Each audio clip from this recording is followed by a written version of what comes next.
నమస్కారం ఫ్రెండ్స్. భారతదేశంలో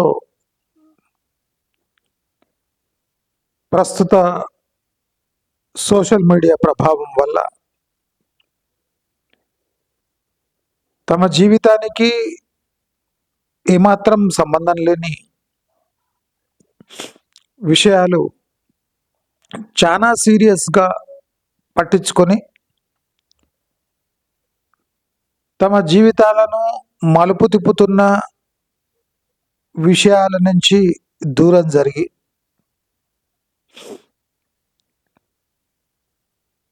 ఫ్యూచర్ తనంతకు తానే సర్దుకుంటుంది అనుకొని చాలామంది ముందుకు వెళ్ళడం జరుగుతుంది.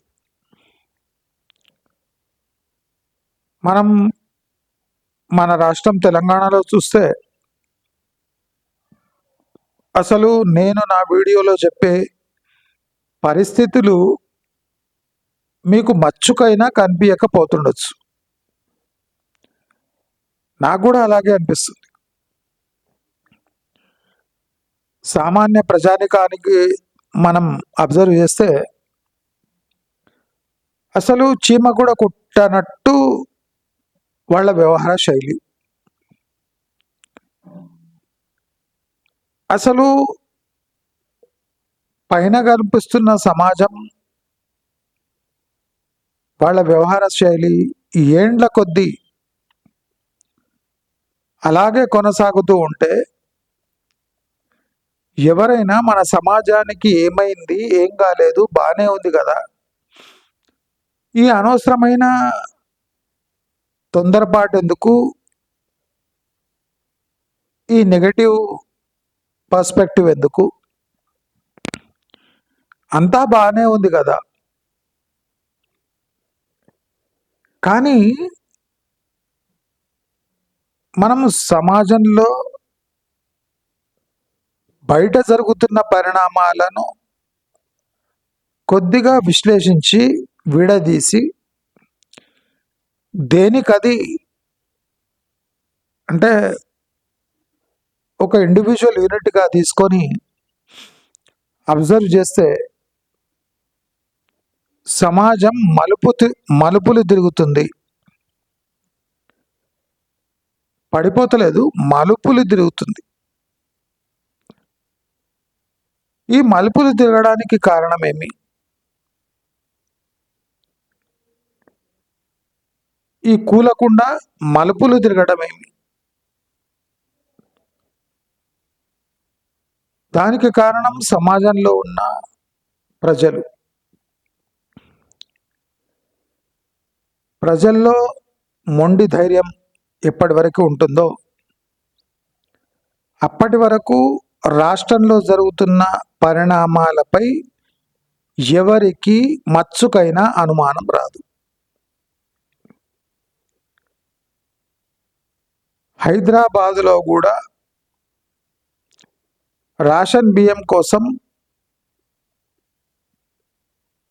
ఈ 6 నెలలలో రేషన్ బియ్యం కోసం పడిన పాటలు బహుశా ఎప్పుడు ఎవరు పడ ఉండకపోవచ్చు. దానికి కారణం సన్న బియ్యమే కావచ్చు.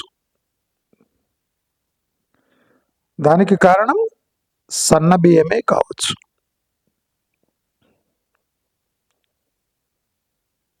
తెలంగాణ రాష్ట్రం ఇండస్ట్రియలైజేషన్ పరంగా ఈ సంవత్సరానికి వచ్చే సంవత్సరానికి కంపేర్ చేస్తే నెగటివ్ రిజల్ట్స్ ఇస్తున్నది. అంటే పెట్టుబడులు ఇండస్ట్రియల్ సెక్టర్లో ఆకర్షించే దాంట్లో నెగటివ్ అంటే ఇంప్రెషన్స్ ఇస్తున్నది. కొన్ని పెద్ద సంస్థలు పెట్టుబడులు అంటే వాళ్ళ పెట్టుబడులు రావాలంటేనే వాళ్ళకు 3 to 4 years టైం ఫ్రేమ్లో మెల్లమెల్లగా ఇన్స్టాల్మెంట్లు వస్తుంటాయి. ఈ పెట్టుబడులు కూడా వాళ్లకు వాళ్లే పెట్టుబడి పెట్టే సంస్థలే ఎక్కువ.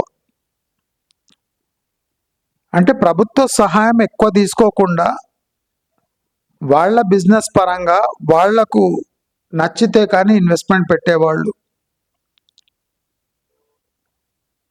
మన ప్రభుత్వం ఆకర్షిస్తే వచ్చేవాళ్ళు వేరే రకం. అయితే ఈ ప్రభుత్వం ఆకర్షించే పెట్టుబడులు పెట్టే వాళ్ళ సంఖ్య గణనీయంగా తగ్గింది.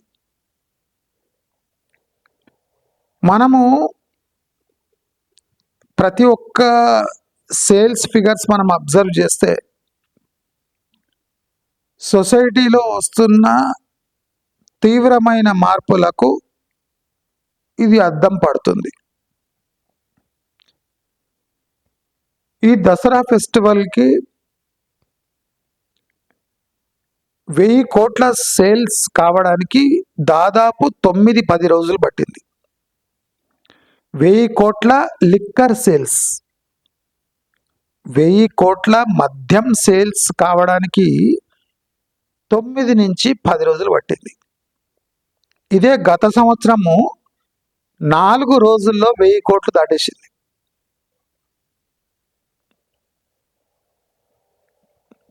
Four days. ఇప్పుడు 9-10 రోజులు పట్టింది 1000 కోట్లు కొట్టడానికి. మనం అబ్జర్వ్ చేస్తే, నేను వెళ్ళి ఇన్వెస్టిగేట్ చేస్తే ఈ దసరాలో మటన్ సేల్స్ కూడా బాగా పడిపోయింది. మద్యము మటను సేల్స్ చాలా మందగొడిగా సాగాయి. లాస్ట్ ఇయర్ ఉన్న జోష్ ప్రజల్లో ఎక్కడ పోయింది? నేను అదే చెప్తున్నా. లాస్ట్ ఇయర్లో ఉన్న కాన్ఫిడెన్స్ ఈ ఇయర్ లేదు, ఈ ఇయర్లో ఉన్న కాన్ఫిడెన్స్ నెక్స్ట్ ఇయర్లో ఉండదు. తెలంగాణ అంటే ఫ్యూచర్ చాలా ఘోరమైన స్థితిలో పోబోతుంది.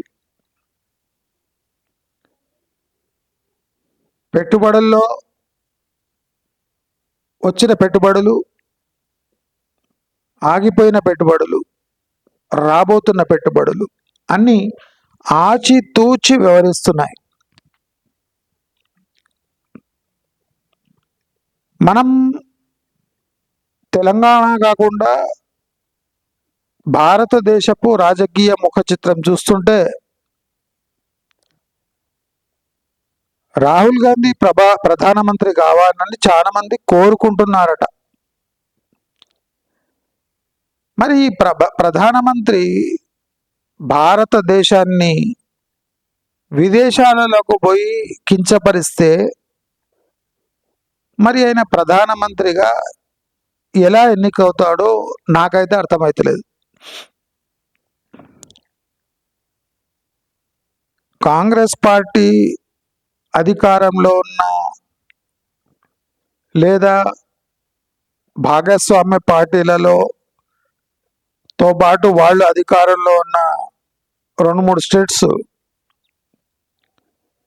భయంకరమైన పరిస్థితులు ఎదుర్కొంటున్నాయి. ఇప్పుడు బీహార్ ఎన్నికల్లో కూడా మళ్ళీ బీజేపీ కూటమి లేదా జేడీయూ కూటమి గెలిపే పాసిబుల్ అంటున్నారు. అంటే మళ్ళీ రాహుల్ గాంధీ 50 ఏళ్ళు దాటినా తన భవిష్యత్తు ఎత్తుక్కుంటూ ఎన్నేళ్లు కొనసాగించగలడు? మనం రీసెంట్గా ఈ నార్త్ ఇండియన్ పాలిటిక్స్ అబ్జర్వ్ చేస్తుంటే నార్త్ ఇండియా కాస్త సౌత్ ఇండియాపై డిపెండ్ కావడం స్టార్ట్ అయిపోయింది. ఏదో రకంగా సౌత్ ఇండియా సపోర్ట్ లేకుండా మోదీ తన కాళ్లపై తాను నిలబడలేడు.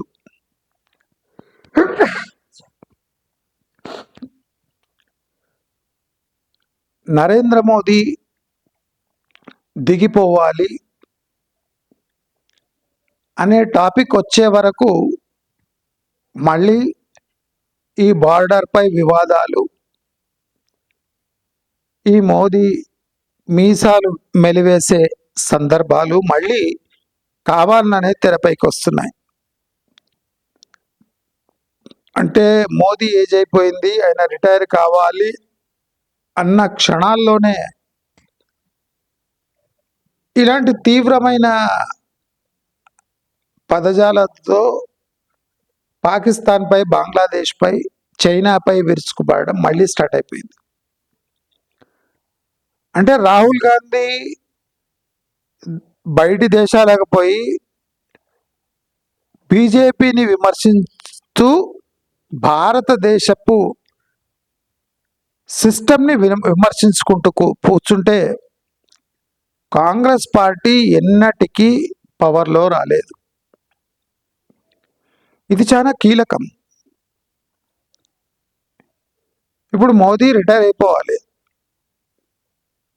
కానీ రిటైర్ కాకుండా సిచ్యువేషన్స్ క్రియేట్ అవుతున్నాయి.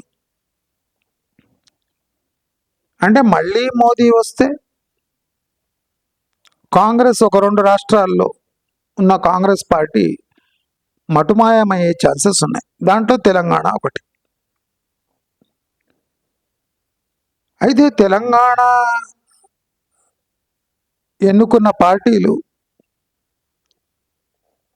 అటు బీజేపీని వ్యతిరేకించలేక, బీజేపీకి సపోర్ట్ తెలియజేయలేక సతమతపడిపోతున్నాయి. సరే, రాజకీయాలు అలా వస్తే, దేశ పరిస్థితులు అలా వస్తే, అంతర్రాష్ట్రీయ పరిస్థితులు అలా వస్తే తెలంగాణ ప్రజల పరిస్థితి ఏమి? వాళ్ళు ఇలాంటి గంభీరమైన పరిస్థితుల్లో ఉన్నారు అని వాళ్ళు తెలుసుకుంటున్నారా? రోజువారీ పనులలో వాళ్ళు బిజీగా ఉండటం, వాళ్ళ చుట్టూ జరుగుతున్న విషయాలను అంత పట్టించుకోకపోవటం, ఇది తెలంగాణ ప్రజలకు అత్యంత ప్రమాదకరమైన విషయం.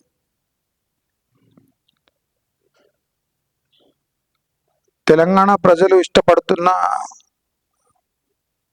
ఈ మద్యం అమ్మకాలు పడిపోయాయి అంటే వాళ్ళ ఆర్థిక స్థితులు ఎక్కడో బాలేవు. మటన్ అమ్మకాలు కూడా పడిపోయాయి.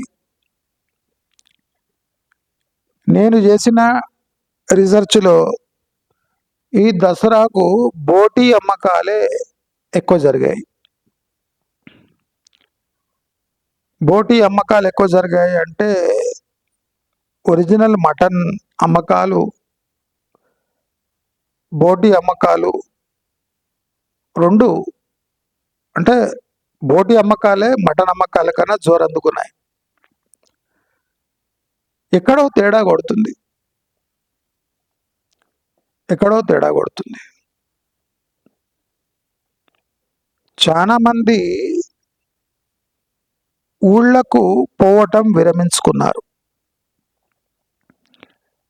చాలా మంది షాపు క్లోజ్ చేసుకొని పోతే రెంట్ తట్టుకోలేనంత ఉంది అని విరమించుకుంటున్నారు. చాలా మందికి ఊళ్ళకు వెళ్ళి రావడం ఖర్చుతో కూడుకున్న, అంటే మొగోళ్ళు పోయి వచ్చినా అది తట్టుకోలేనంత ప్రాబ్లమేటిక్గా ఉంది. ఈ దసరాకు చాలా మంది కామ్గా ఉండిపోయారు. ఇది ఈ ట్విన్ సిటీస్లో ఉన్న నిజమైన పరిస్థితి.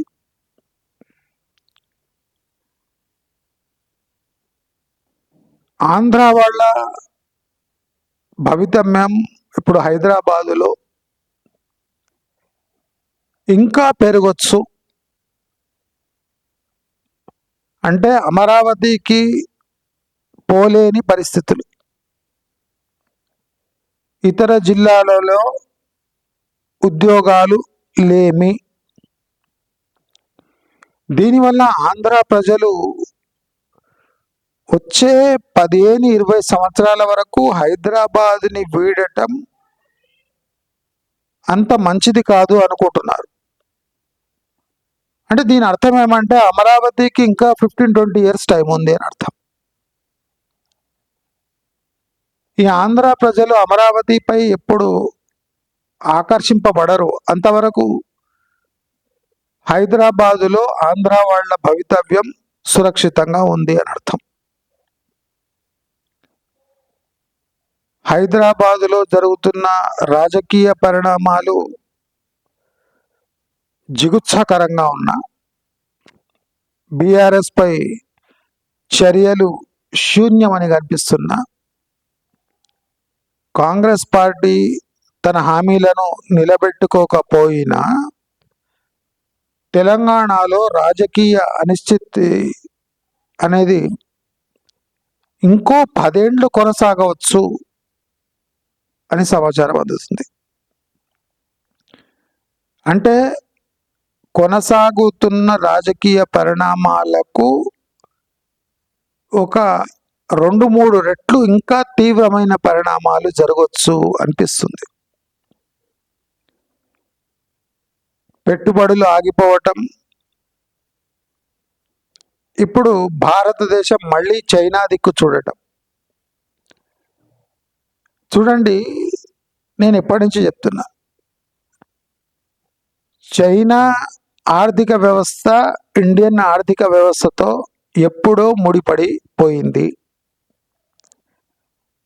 ఇప్పుడు October 26 నుంచి మళ్ళీ చైనాకు డైరెక్ట్ ఫ్లైట్స్. మన సాఫ్ట్వేర్ ఉద్యోగులకు అక్కడ వీసా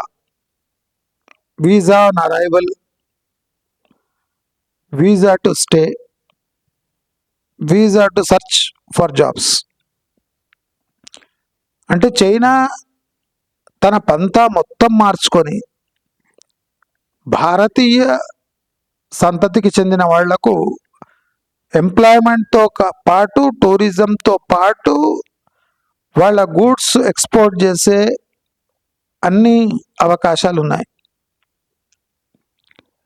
అక్టోబర్ తర్వాత డిసెంబర్ నుంచి భారీగా చైనీస్ వస్తువులు దిగుమతి అవుతాయి.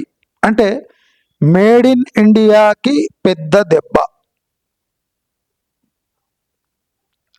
ఈ చైనా కంపెనీలు, యాపిల్ ఫోన్స్ ఇటువంటివన్నీ ఇండియాలో ఇక తయారు చేయడం అనవసరం.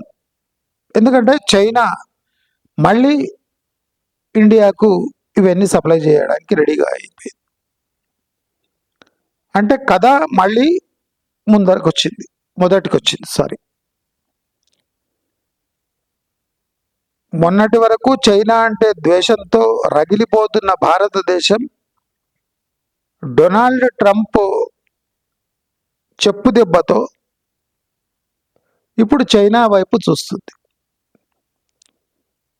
ఒకటి గమనించాలి, రష్యా నుంచి మనము దిగుమతులు ఎంత చేసుకుంటున్నామో దానికి 10-20% కన్నా ఎక్కువ మనం ఎక్స్పోర్ట్ చేయలేకపోతున్నాం రష్యాకు.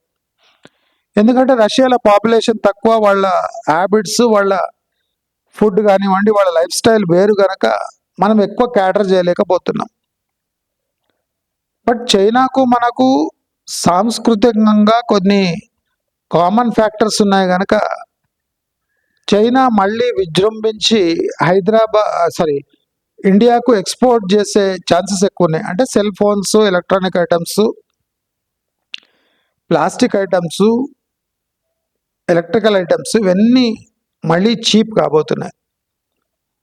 అంటే మేడ్ ఇన్ ఇండియాకు మళ్ళా సమాధి కట్టబోతుంది బీజేపీ. చైనాతో మైత్రి అంటే ఈ ఇంపోర్ట్ ఎక్స్పోర్ట్లో మనం సానుకూలంగా ఉంటే చైనాతో మైత్రి ఏర్పడుతుంది. భారతదేశం 2 గంభీరమైన విషయాలపై ఆలోచించినా ఏమి చేయలేని పరిస్థితిలో ఉంది. ఒకటి ఎంప్లాయ్మెంట్. చైనాతో మళ్ళీ సర్దుకుంటే, చీప్ గూడ్స్ మళ్ళీ ఇండియాలో వస్తే made in India products, industrial ప్రోడక్ట్స్కి పెద్ద దెబ్బ. దాంతోపాటు ఎంప్లాయ్మెంట్కి కూడా తీవ్రమైన దెబ్బ పడుతుంది. చైనాతో సన్నిహితంగా ఉంటే ఇవన్నీ తప్పవు. అయితే మనము రష్యా నుంచి ఆయిల్ ఇంపోర్ట్ చేసుకోవాలి, చైనా నుంచి గూడ్స్ ఇంపోర్ట్ చేసుకోవాలి. మరి మనం బ్యాలెన్స్ అంటే ఎక్స్పోర్ట్ డెఫిసిట్ చాలా పెరిగిపోతుంది. చైనాతో మళ్ళీ సయోధ్య అంటే విపరీతమైన ఫారిన్ కరెన్సీ స్పెండ్ చేయటము, చీప్ గూడ్స్ ఇండియాలో రావటము, ఇక్కడ ట్రెడిషనల్ ఇండస్ట్రీస్ని దెబ్బకొట్టడము, మళ్ళీ ఇక్కడ అన్ఎంప్లాయ్మెంట్ పెరగటం. చైనా భారతదేశాన్ని చూసి ఏ విషయంలో భయపడుతుందో భారతదేశం కూడా చైనాను చూసి అదే విషయంలో భయపడుతుంది. కాబట్టి మనం అబ్జర్వ్ చేయవలసింది ఇలాంటి పరిణామాలు. అదే కాకుండా సాఫ్ట్వేర్ సెక్టర్ కుప్పకూలిపోయింది. ఆ కుప్పకూలిన సెక్టర్ గురించి ఎవడు మాట్లాడడానికి రెడీగా లేరు. వేలాది లక్షలాది మంది ఇంజనీరింగ్ చేసిన పిల్లలకు భవిష్యత్తు అంధకారంగా మారిపోయింది. అందుతున్న సమాచారం ఏమంటే అమెరికన్ మార్కెట్స్ క్లోజ్ అయినా ఇప్పుడు వెస్ట్ ఏషియా మార్కెట్స్ అంటే సౌదీ అరేబియా అలాంటి మార్కెట్స్లో మన సాఫ్ట్వేర్ ప్రొఫెషనల్స్ ఎంటర్ కావచ్చు అనే సమాచారం అందుతుంది. చైనా మన వాళ్లకు వీసా ఇచ్చినా చైనాలో గవర్నమెంట్ రెస్ట్రిక్షన్స్ ఉన్నాయి కనుక మన వాళ్ళంతా ఫ్రీ అండ్ ఫేర్గా వర్క్ చేయలేరు. మరి అమెరికా తరిమేస్తే ఆస్ట్రేలియా ఎకానమీ అంత పెద్దది కాదు. మరి ఎక్కడ పోవాలి అంటే మళ్ళీ మిడిల్ ఈస్ట్లో జాబ్స్ వెతుక్కోవాలి. అదే కాకుండా భారతదేశానికి వలస వచ్చే టెక్నికల్ మ్యాన్ పవర్ దెబ్బకు భారతదేశంలో అన్ఎంప్లాయ్మెంట్ పెరిగిపోయి మళ్ళీ గల్ఫ్ దేశాలకు విపరీతంగా రద్దీ పెరిగే అవకాశాలు ఉన్నాయి. అంటే ఓవరాల్ మన తెలంగాణ ఈ రాజకీయ ఈ సోషల్ ఎకనామిక్ ఇంపాక్ట్లో దెబ్బపడే ఫస్ట్ రాష్ట్రంగా మన తెలంగాణ మిగులుతుంది. సెంటర్లో అధికార పార్టీ అండదండలు లేకుండా ఒక సర్కార్ని 2 ఏళ్ళు ఎలాగో ఈడ్చుకొచ్చాడు రేవంత్ రెడ్డి. కానీ ఫ్యూచర్లో ఇలాంటి పాసిబిలిటీస్ చాలా తక్కువ ఉన్నాయి. పాలనా పరంగా బ్లాక్ అండ్ వైట్గా ఉంటే కానీ మన రాష్ట్రం గట్టెక్కదు. గట్టెక్కదు అనే కన్నా గట్టెక్కబోదు, గట్టెక్కలేదు అనడమే శ్రేయస్కరం. అయితే తెలంగాణలో ఉన్న ప్రజానికం ఏం చేయాలి? తెలంగాణలో ఉన్న 80% ప్రజానికానికి జాబ్స్ దొరకవు. కాబట్టి వాళ్ళు ఊళ్ళో పోయి ఖర్చులు తగ్గించుకొని ఊరి నుంచే వ్యాపారాలు చేయడం మొదలుపెట్టాలి. ఇది ఒకటే ఆప్షన్ ఉంది తెలంగాణలో. ఊరికి వెళ్ళి మన స్ట్రెంగ్త్ చూసుకొని ఊళ్ళో నుంచే వ్యాపారాలు చేయడం మొదలుపెట్టాలి. హైదరాబాదులో చేయకూడదా అంటే హైదరాబాద్ ఆర్థిక పరిస్థితి చాలా ఘోరంగా తయారైంది. స్పెండింగ్ పవర్ తగ్గిపోయింది, పర్ క్యాపిటా తగ్గిపోయింది. వలస వచ్చిన లేబర్ ఫోర్స్ రేట్స్ కూడా పడిపోయాయి. కాబట్టి హెల్దీగా ఉన్న నార్త్ ఇండియన్ లేబర్ రేట్స్నే మనం తట్టుకోలేక బయట ఉన్నప్పుడు నార్త్ ఇండియన్ లేబర్ రేట్స్ ఇంకా పడిపోతే మనము అసలు ఎంటర్ కాలేము. అంటే real estate highest employment create చేస్తుంది ఈ సెక్టర్లో. అంటే రియల్ ఎస్టేట్లే చితికరబడ్డప్పుడు ఇప్పుడు నార్త్ ఇండియన్ లేబర్ ఫోర్స్ వాళ్ళకే జాబ్స్ దొరకలేవు. అంటే ఇంకా తక్కువకు పని చేయడానికి వాళ్ళు సిద్ధంగా ఉన్నారు. అంటే ఇంకా ఎక్కువ మంది తెలంగాణలో అన్ఎంప్లాయిడ్ యూత్ ఎక్కువైపోతారు. కాబట్టి అన్ఎంప్లాయిడ్ యూత్ కూడా ఆలోచించాలి. వాళ్ళ టార్గెట్స్ తగ్గించుకోవాలి, వాళ్ళ ఆశలు కుదించుకోవాలి. ఎంత వస్తే అంత నెక్స్ట్ 3 ఏళ్ల వరకు పనిచేయాలి. తెలంగాణను కాపాడుకుంటే కానీ వాళ్ళ భవితవ్యం, వాళ్ళ భవిష్యత్తు బాగుంటుందని అందరూ భావించాలి. వేల కొద్దీ అమెరికా నుంచి టెక్కీలు హైదరాబాద్కి రాకపోయినా వివిధ రాజ్యాల్లో దిగిన వాళ్ళ ప్రభావం తీవ్రంగా మన సాఫ్ట్వేర్ సెక్టర్పై ఉంటుంది. కాబట్టి సాఫ్ట్వేర్ సెక్టర్పై డిపెండ్ కాకుండా బిజినెస్ మ్యాన్గా, ఎంటర్ప్రినర్స్గా మారి అతి తక్కువ మార్జిన్తో వ్యాపారాలు చేస్తే శ్రేయస్కరంగా ఉంటుంది. నేను చాలా ఆలోచించి చెప్తున్నా. తెలంగాణ ఆర్థిక పరిస్థితి, తెలంగాణలో ఉన్న ప్రజల ఆర్థిక పరిస్థితి కూడా తీవ్రంగా క్షీణించింది. కాబట్టి అందరూ నేను చెప్పే మాటలు చాలా కేర్ఫుల్గానండి. మీ దగ్గరున్న బంగారాన్ని అమ్ముకోవడం ప్రారంభించండి. ద బెస్ట్ అడ్వైజ్ ఇస్తున్నా. మీ దగ్గరున్న బంగారాన్ని అమ్ముకోవడం ప్రారంభించండి. ఒకసారి అమ్ముకోకండి, ప్రారంభించండి. అమ్మేసేయండి కొద్ది. అమ్ముకున్న బంగారాన్ని హై వాల్యూ బిజినెస్లో పెట్టండి. బిజినెస్ చేత కాదు, మాకు చేత కాదు అనే విషయాన్ని మర్చిపోండి. చేత కాకపోయినా మీకు ఆప్షన్స్ లేవు. మీకు చేతనైనా చేత కాకపోయినా ఆ పనులు చేయకుంటే మీరు అంటే సిటీలో అర్బన్ లైఫ్ లీడ్ చేయలేరు. కాబట్టి ప్రతి ఒక్కరూ గమనించండి. పాతకాలపు అలవాట్లు మానుకోండి. కొత్త కాలపు అలవాట్లను కొద్దిగా కేర్ఫుల్గా అబ్జర్వ్ చేసి అడాప్ట్ చేసుకోండి. కొత్త పాత మార్పులను మీ ఆదాయానికి అనుగుణంగా మార్చుకోండి.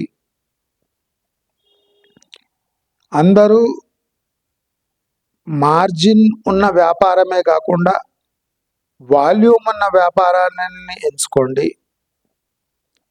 ఊళ్ళో నుంచి వ్యాపారాలు చేయదలుచుకున్న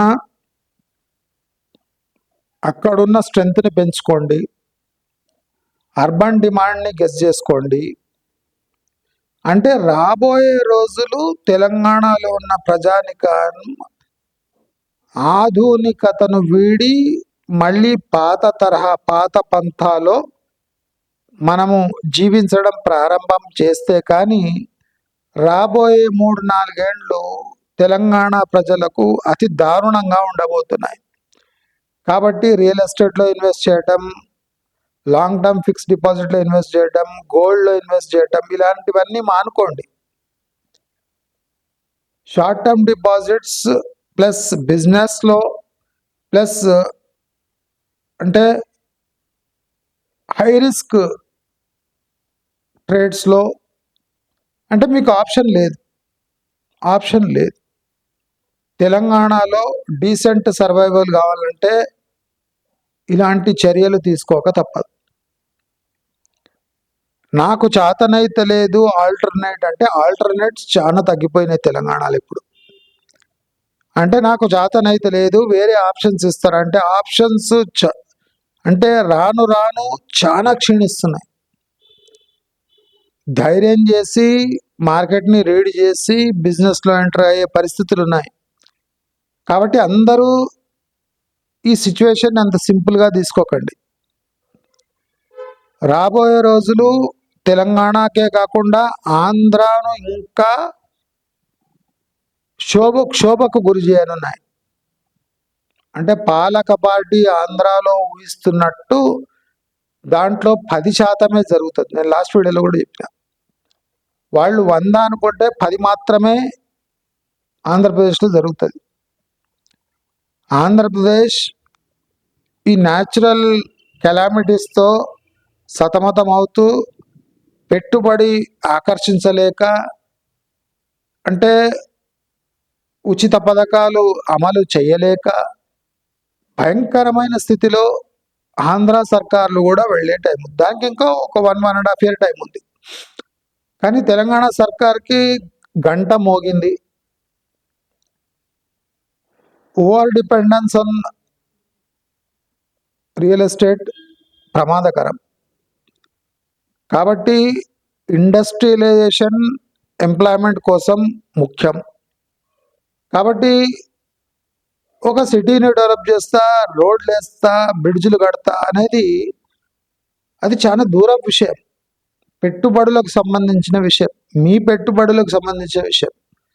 అది కాకుండా, అది లేకుండా ప్రజల ఆకలిని తీర్చాలి, ప్రజల్లో మంచి భావన కలగాలి అంటే దానికి రెండే మార్గాలు. ఒకటి సబ్సిడీలు డీసెంట్గా ఉంచడం, రెండోది ఉద్యోగాల కల్పన. ఈ రెండు విషయాలు ఎప్పటివరకు తెలంగాణ సర్కారు సీరియస్గా తీసుకోదు. ఇక తెలంగాణ రాజకీయ ముఖ చిత్రం నేను ఆల్రెడీ ఎక్స్ప్లెయిన్ చేసిన. అది కాకుండా రాబోయే గ్లోబల్ పరిణామాలు తెలంగాణ అభివృద్ధిని తీవ్రంగా కుంటుపరుస్తాయి. అదే కాకుండా తెలంగాణ ఏరియాలో తీసుకున్న లోన్స్ భారతదేశంలోనే అతిపెద్ద డిఫాల్ట్స్గా మారుతాయి. అంటే బ్యాంకులు, తెలంగాణలో ఆపరేట్ చేసే బ్యాంకులు తీవ్రమైన క్షోభకు, తీవ్రమైన విషాదాలకు గురై లోన్లు సర్వీస్ గాక హయ్యెస్ట్ డిఫాల్ట్ రేటు బహుశా తెలంగాణలోనే ఉండవచ్చు అని నా రీసెర్చ్ ద్వారా తెలుస్తుంది. కాబట్టి బెంగళూరులో దీని ప్రభావం విపరీతంగా ఉన్నా ఈ హైదరాబాదు ప్రీమియం మార్కెట్ గనక మొదటి దెబ్బ హైదరాబాద్కే పడవచ్చు అని అన్ని సంకేతాలు మనకు బయట దొరుకుతున్నాయి. కాబట్టి అందరూ జాగ్రత్తగా ఉండాలి.